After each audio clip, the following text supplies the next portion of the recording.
વડોદરા શહેરના કલાલી વિસ્તારમાં આવેલા જાગનાથ મહાદેવ મંદિર પરિસરમાં માજલપુરના સ્વર્ગસ્થ ધારાસભ્ય યોગેશભાઈ પટેલને ભાવભીની શ્રદ્ધાંજલિ અર્પણ કરવા માટે ભવ્ય સુંદરકાંડ પાઠનું આયોજન કરવામાં આવ્યું હતું।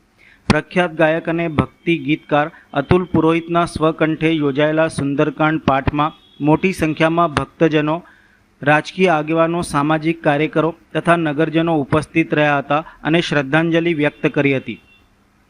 સ્વર્ગસ્થ યોગેશભાઈ પટેલનો જાગનાથ મહાદેવ મંદિર સાથે વિશેષ લાગણીસભર સંબંધ રહ્યો છે। તેમના માર્ગદર્શન અને પ્રયાસોથી જ જાગનાથ મહાદેવ મંદિરથી શિવજી કી સવારીની પરંપરાગત યાત્રાનો પ્રારંભ કરવામાં આવ્યો હતો, જે આજે પણ ભક્તિ અને આસ્થાનું કેન્દ્ર બની રહ્યો છે। તેમના યોગદાનને યાદ કરી તેમની સંસ્થા અને અનુયાયીઓ દ્વારા ધાર્મિક કાર્યક્રમનું આયોજન કરવામાં આવ્યું હતું। કાર્યક્રમ દરમિયાન અતુલ પુરોહિત દ્વારા સુંદરકાંડના પાઠ અને ભજનોની સમગ્ર મંદિર પરિસરમાં ભક્તિમય વાતાવરણ સર્જાયું હતું। ઉપસ્થિત સૌએ હનુમાનજી અને ભગવાન શિવના જયઘોષ સાથે સ્વર્ગસ્થ યોગેશ પટેલના આત્માની શાંતિ માટે પ્રાર્થના કરી હતી।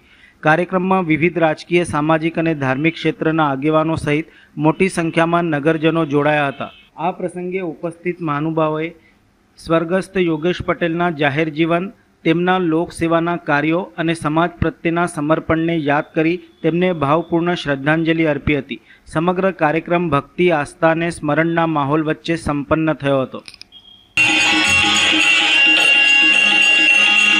દિવંગત ધારાસભ્ય અને પ્રખર શિવભક્ત શ્રી યોગેશભાઈ પટેલના સ્મરણાર્થે એમના પરિવારજનો અને એમના મિત્ર મંડળ દ્વારા આજે વડોદરાના નવનાથ પૈકીના એક એવા શ્રી જાગનાથ મહાદેવ કે જેની સાથે યોગેશભાઈની અત્યંત ધાર્મિક લાગણી જોડાયેલી હતી, એવા જાગનાથ મહાદેવના પરિસરમાં ખ્યાતનામ કલાકાર શ્રી અતુલભાઈ પુરોહિતના સ્વકંઠે સુંદરકાંડનું આયોજન કરેલ છે।